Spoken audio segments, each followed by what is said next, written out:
होता है क्या कि कम्युनिकेशन के जरिए चीज़ें हल की जा सकती हैं। आप जब पैनिक अटैक या एंग्जाइटी या बेचैनी भी कहते हैं उसमें आप बात करें, आप किसी की प्रोफेशनल हेल्प ले लें, ठीक है। काउंसलिंग करवाई जा सकती है। आपको समटाइम नहीं समझ आता, आप किस तरह अंडरस्टैंड करवा सकते हैं दूसरे लोगों को, तो आप उनकी हेल्प ले सकते हैं। वॉक बहुत वाइटल रोल प्ले करती है। 45 मिनट्स की वॉक आपको बहुत हेल्थी लाइफस्टाइल दे सकती है। मैं लड़के और लड़कियों से जब मेरे पास आते हैं तो उनको एक सजेशन ज़रूर देती हूँ, आप जितने मर्जी बिजी हों, अगर आप जॉइंट फैमिली सिस्टम में बेशक रह रहे हो, आप 40 मिनट्स के लिए घर से बाहर निकलें, वॉक करें और एक दूसरे के साथ दिन की जो मसरूफियत है शेयर करें। उससे क्या होगा, कैथारसिस हो जाएगा। जैसे कैथारसिस होगा आप बेहतर फील करेंगे। जब आप बेहतर फील करेंगे तो आपको सॉल्यूशंस भी नजर आने शुरू हो जाएंगे। तो वॉक जरूर करिए, डेली बाहर निकलें, आप वॉक करें, एक दूसरे से बातचीत करें, किसी पार्क में चले ज़्यादा बेहतर है। अच्छा हेल्दी पॉजिटिव एनवायरनमेंट होगा तो आप बेहतर, तो कपल बेहतर फील करता है। अच्छा डॉक्टर सोफिया, जैसे कि अभी हम बात कर रहे हैं रिलेशन की, एक जो इन लॉज के साथ आपका रिलेशन होता है वो बहुत ज़्यादा मैटर करता है, स्पेसिफिकली सास के साथ। तो वो खवातीन, वो लड़कियां जिन्होंने अपनी सास के साथ रिलेशंस को बेहतर बनाना है, वो क्या मतलब टैक्टिक्स अपना सकती हैं? देखिए, सबसे पहले तो कम्युनिकेशन, हस्बैंड को साइड हटा दें, ठीक है, आपको डायरेक्ट कम्युनिकेशन करें, ठीक है, this a very beautiful healthy way, ठीक है। दूसरा, आप देखिए आपकी सास की कमजोरी क्या है, ठीक है। हर सास की एक जिस अगर उनकी बेटियां हैं, सबसे बड़ी एक सास की कमजोरी उसकी मैरिड बेटियां होती हैं, ओके, ठीक है। अच्छा, जब उसकी मैरिड बेटियां घर आए तो आप उनको प्रोटोकॉल दें, ठीक है, ठीक है। अच्छा, उनका कोई बच्चा अगर है तो उसको थोड़ी सी ज्यादा फेवर कर दें, उसको कोई कैंडीज, चॉकलेट्स या आप समझ लें कोई हेल्दी फूड खिला दें। अच्छा, जब वो आए तो खसूसी तमाम खाने का होता है, जो हमारी शादीशुदा बेटियां आती हैं तो दामाद आते हैं तो एक स्पेशल मीठा आप अपनी तरफ से करते हैं। जब सास को लगता है ना कि उसकी बेटी आई है तो उनकी बहू ने रिस्पेक्ट और मोहब्बत दी है तो उनका दिल नरम हो जाता है। और ये बड़ी, मेरा इतनी 15 साल के एक्सपीरियंस सबसे बेस्ट टिप रही है, आप उनसे दोस्ती कर लें। देखिए, अगर वो दूर दराज में रहती हैं, देखिए आपके हस्बैंड की जो कमाई है वो उसके भाई की भी कमाई है, बिल्कुल, ठीक है, उनके बेटे की भी कमाई है। आजकल सेल्स लगती हैं, बहुत ज्यादा लगती हैं, आप 2-4 सूट लेकर रख लें, जब वो आए तो गिफ्ट दें। देखें, गिफ्ट तो हमारे ज़ुबैर सल्लल्लाहु अलैहि वसल्लम ने फरमाया कि गिफ्ट तोहफा देने से मोहब्बत बढ़ती है, हेल्दी रिलेशनशिप की निशानी, और ये हेल्दी रिलेशनशिप की निशानी है। तो आप गिफ्ट्स दें, ठीक है। उससे होगा क्या कि सास का दिल आपके लिए नरम हो जाएगा और वो सोचेंगे कि जी मेरे दामाद को और मेरी बेटी को इतनी रिस्पेक्ट दी है, तो डेफिनेटली वो इस चीज को ऑन करेंगे। अच्छा डॉक्टर सोफिया, की तो हमने बात की है प्रॉब्लम्स की, तो उन प्रॉब्लम्स के सोल्यूशंस क्या हैं? एक इमोशनल ट्रॉमा से एक लड़की कैसे निकल सकती है बाहर? देखिए, इमोशनल ट्रॉमा, सबसे पहले तो हमारे अनफॉर्चुनेटली इमोशनल मैनेजमेंट सिखाई ही नहीं जाती। बिल्कुल ऐसा ही है, हमें नहीं बताया जाता। बच्चे जब छोटे होते हैं कि गुस्सा है तो कैसे करना है मैनेज, अगर किसी से एफिलिएशन फील हो रही है, अट्रैक्शन फील हो रही है, उसको कैसे मैनेज करना। अक्सर बच्चे क्या करते हैं कि जब उसको मोहब्बत का नाम दे देते हैं, इन्फेक्चुएशन होती है, बिल्कुल ऐसा ही है, अट्रैक्शन को वो कहते हैं कि जी हमें तो मोहब्बत हो गई है, और वो मोहब्बत जो हर चौथी लड़की से उनको हो जाती है, लड़के से हो जाती है, ठीक है। तो हमारे यहाँ इमोशनल मैनेजमेंट नहीं सिखाई जाती, जो सबसे बड़ा हमारा ड्रॉबैक है, ठीक है। हमारे वैसे कि सब कॉन्टिनेंट के जो लोग हैं वो जैसे वैसे ही इमोशनल, क्योंकि हमारा जो एनवायरनमेंट है, जो वेदर है वो गर्म है मोस्टली, तो उसमें क्या होता है कि जी जो सब कॉन्टिनेंट के जितने भी लोग हैं वो सब इमोशनल हैं, जज्बाती लोग हैं। अगर उसकी मैनेजमेंट नहीं सिखाई जाएगी, अगर बच्चे को पता ही नहीं है कि मुझे गुस्सा आ रहा है, मैंने कैसे मैनेज करना है, मुझे किसी से चिढ़ हो रही है या मुझे किसी पे नफरत सी फील हो रही है तो उसको मैनेज कैसे करना है, किसी से अगर मुझे लाड आ रहा है या मोहब्बत हो रही है तो उसको डील कैसे करना है। सबसे पहले तो इमोशनल मैनेजमेंट सीखने की बहुत जरूरी है, द मोस्ट इम्पोर्टेंट थिंग, ठीक है। तो आप इनको इमोशनली मैनेजमेंट हो, इमोशनल, देखिए कोई भी इमोशन जो है ना हमारा, उसका अराउजल 12 मिनट से ज्यादा नहीं होता। तो आप जो ब्रेन में जो अराउजल हमारे ब्रेन में होता है वो 12 मिनट का होता है, आप 12 मिनट को गुजरने दें, ठीक है, ठीक है। आप वो उसके बाद जब आप सोचेंगे तो वो आप अंडर इन्फ्लुएंस ऑफ इमोशंस नहीं होंगे। आपकी सोचने समझ लॉजिक के साथ आप सोचेंगे। तो सबसे पहले इमोशनल मैनेजमेंट सीखने की जरूरत है। अच्छा डॉक्टर सोफिया, क्या इसी के साथ ये जो तमाम मसाइल हैं इनमें सेल्फ हीलिंग पॉसिबल है कि किसी थेरेपिस्ट की जरूरत होती है? देखिए, सेल्फ हीलिंग समटाइम होता है क्या है, हम जो इन लॉज के रिलेशनशिप है, जब कोई प्रॉब्लम होता है तो लड़का और लड़की अपने फैमिली से डिस्कस कर रहे होते हैं और कहीं ना कहीं फैमिली बाइज्ड होती है। बिल्कुल ऐसा ही है, ठीक है, मोस्टली ऐसा होता है। वो लड़की जो फीमेल है उनके घर वाले उनकी फेवर कर रहे होते हैं, मेल की उनकी फेवर कर रहे होते हैं।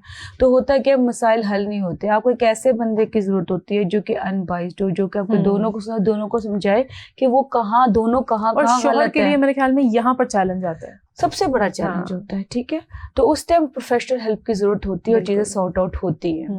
अच्छा, और डॉक्टर सोफिया, ये जो फिर सेल्फ हीलिंग है, इसकी ड्यूरेशन क्या है? अगर आप थेरेपिस्ट के पास भी जाते हैं या आप खुद से भी ट्राई करते हैं, तो क्या कितना दौरानिया लगता है कि आप ठीक हो जाएंगे, आप नॉर्मल हो जाएंगे? देखिए, सिंपल सी बात है, जितना लंबा स्ट्रेस होता है उसको हीलिंग का टाइम उतना ही लगता है। ठीक है, कोई भी चीज़ ये नहीं कि अगर आपका डिकेड्स का है, 10 years गुजर गए, 5 years गुजर गए स्ट्रेसफुल लाइफ में, तो ये हो नहीं सकता कि आप 2 सेशन में या 3 सेशन में हील कर जाएं। ठीक है, देखिए सेशंस हमेशा उस साइकोलॉजिस्ट हैं जो आपको सॉल्यूशंस दे। ठीक है, फर्स्ट आपको सुने, ठीक है, अनबाइज्ड होकर, नॉन जजमेंटल होकर। ठीक है, उसके बाद वो आपको ट्रू पिक्चर सामने पेश करे और आपको सोल्यूशन दे।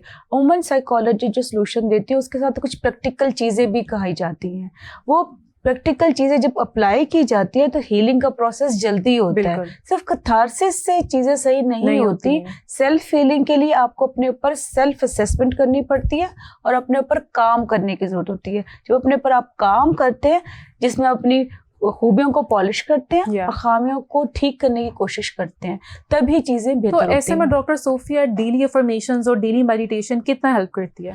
देखिए, ब्रीदिंग एक्सरसाइज, मेडिटेशन तो बहुत हेल्प करती है। ठीक है, पॉजिटिव अफर्मेशन क्या है? आप सुबह उठे और सकें today is the best day, I can manage all this things. ठीक है, एक हेल्दी पॉजिटिव माइंडसेट है। ठीक है, जब मेरे पास बच्चियां आती हैं और खासतौर पे जब 1 या 2 बच्चे हो जाते हैं, वो आती हैं, उनका हुलिया बिगड़ा होता है।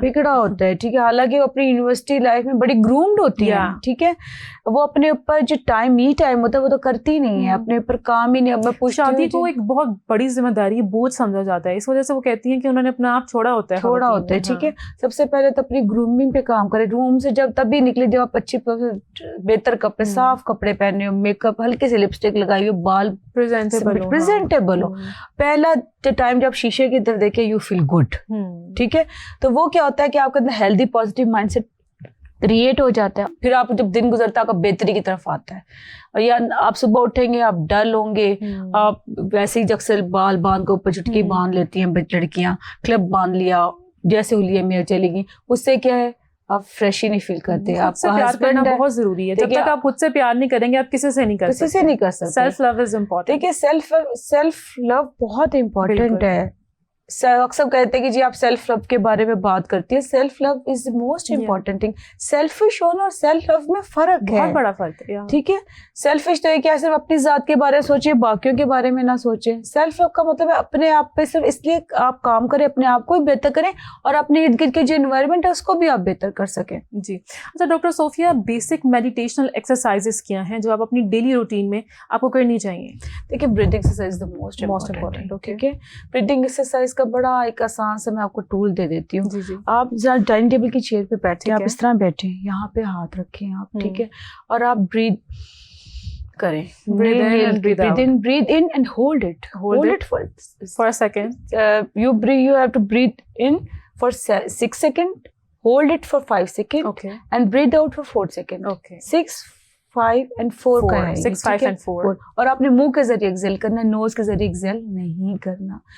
और ये आपने डेली 10 to 20 टाइम्स आप ये करें 2 स्पेल में, तो आप देखिएगा आपके अंदर इनर कामनेस डेवलप होगी, आपके अंदर फोकस डेवलप होगा, यू फील बेटर।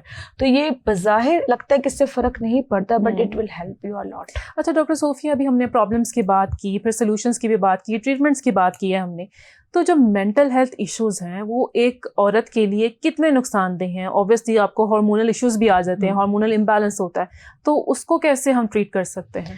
देखिए, मैं हस्बैंड को अक्सर कहती हूँ कि समटाइम हस्बैंड कहते हैं कि जी बड़ा इमोशनल इसका स्टेट हो जाता है, महीने में कुछ दिन पहले बड़ी इमोशनल हो जाती है। तो ऑलवेज रिमेंबर दैट लड़कियों की जो पीरियड्स डेज होते हैं, ठीक है, उसमें उनकी मेंटल हेल्थ इफेक्ट हो रही होती है, हार्मोनल चेंजेस हो रहे होते हैं, गुस्सा भी आ रहा है, इरिटेट भी हो रहे थे, सेंसिटिव भी हुई थी, छोटी छोटी बातें महसूस भी कर रही होती है, मूड स्विंग्स, मूड स्विंग्स हो रहे होते हैं। बेसिकली ये जो चीज़ें हैं ये हस्बैंड को अंडरस्टैंड करनी चाहिए, ठीक है। पहले तो इस पर बात ही नहीं होती थी, इसको अंडरस्टैंड ही नहीं किया जाता, लेकिन अब ओपनली बात की जाती है, ठीक है। तो उस चीज़ को थोड़ा सा अंडरस्टैंड करें, ओके। और देन जो है जब ओल्ड एज में आकर मैं अक्सर बच्चों को ये कहती हूँ, जब आपकी सास होती हैं उनका मेनोपॉज हो चुका होता है, तो you have to understand the phenomena of menopause, जो आपको मूड स्विंग्स भी लाता है, जो आपको इरिटेट भी कर रहा होता है, समटाइम आपको एंग्जाइटी फील हो रही होती है, समटाइम आप ब्रस्ट आउट हो रहे होते हैं, समटाइम आपकी बॉडी को बर्निंग फील होती है, कभी आपको गर्मी लगती है, कभी आपको ठंड लगती है। तो आप कहना चाह रही हैं कि मेंटल ट्रॉमा जो है वो आपकी फिजिकल हेल्थ को भी बहुत ज्यादा इफेक्ट करता है? डेफिनेटली इफेक्ट करता है, डेफिनेटली इफेक्ट करता है। तो इस चीज़ को समझने की बहुत ज़रूरत है, ठीक है। आपकी इमोशनल स्टेट क्या है, आप इस टाइम आप देखिए, so the best solution is that you have to communicate. बिल्कुल, कम्युनिकेट इन बेस्ट वे। हम कम्युनिकेट क्या करते हैं, हम कोई हमसे आकर बात करता है, हम कहते हैं ओके ये बात कर रहा है, अब मैंने इसको जवाब क्या देना है, जवाब क्या। हम ये सोचते नहीं कि हमने अंडरस्टैंड करना है, बिल्कुल हमें सुनना है समझने के लिए। अच्छा, ये जो मैरिज काउंसलिंग है, मैं चाहूंगी कि आप ये बताएं कि एक कपल को एक ही काउंसलर से काउंसलिंग लेनी चाहिए या 2 डिफरेंट काउंसलर्स होने चाहिए? नहीं, एक से लेंगे तो आपको एक चीज़ों को अंडरस्टैंड करेंगे ना, अदरवाइज तो फिर से कॉम्प्लिकेट हो जाए। अब मेरा प्रैक्टिस करने का तरीका ये है कि पहले मैं हमेशा खातून को सुनती हूँ, ठीक है। उसके बाद मैं मेल को बुलाती हूँ, और उसके बाद जो एक ज्वाइंट सेशन होता है जिसमें इन चीज़ों को सॉर्ट आउट किया जाता है, ठीक है। उससे होता है कि दोनों को समझ आती है कि हमें सुना गया और हमें समझा गया। इस तरह प्राइवेसी इन्वेड नहीं होती? देखिए, साइकोलॉजिस्ट का काम है अपनी उसकी प्राइवेसी को मेंटेन करना। कौन सी बात किस अल्फाज में उसके हस्बैंड को समझानी है या वाइफ को समझानी है, साइकोलॉजिस्ट काउंसलर का काम है, and this is the key work. तो इस पे काम जो काउंसलर होती है उसको पता होता है कौन से अल्फाज का इस्तेमाल करना है, कौन सी चीज़ किस तरह कन्वे करनी है। अगर उसको किसी चीज़, लड़का या लड़की के बारे में कोई नेगेटिव चीज़ को कन्वे करना है तो कौन से अल्फाज इस्तेमाल करने। डेफिनेटली लड़के लड़की जब आते हैं तो ब्रस्ट आउट होते हैं, कुछ ऐसे नामुनासिब अल्फाज भी एक दूसरे के लिए इस्तेमाल करते हैं जो कि बताने वाले नहीं होते। तो ये तो बहुत मुनासिब अल्फाज में उसको बताते हैं कि वो कहाँ दोनों गलत है। बिल्कुल। अच्छा डॉक्टर सोफिया, क्या आप ऐसे केसेस में मेडिकेशन भी रिकमेंड करती हैं कि वो लोग जो स्ट्रेस एंजाइटी से गुजर रहे होते हैं उसमें कोई मेडिकेशन उन्हें देनी होती है, चाहिए होती है, ज़रूरत होती है या नहीं? देखिए, अगर वो बहुत ज़्यादा है, हम मेडिकेशन कब रिकमेंड करते हैं, जब स्ट्रेस, एंजाइटी या डिप्रेशन की वजह से उनकी पर्सनल और प्रोफेशनल लाइफ डैमेज होने शुरू हो जाए, ठीक है। जब आपकी बिल्कुल रूटीन कोई ना रहे, आप अपने काम पे फोकस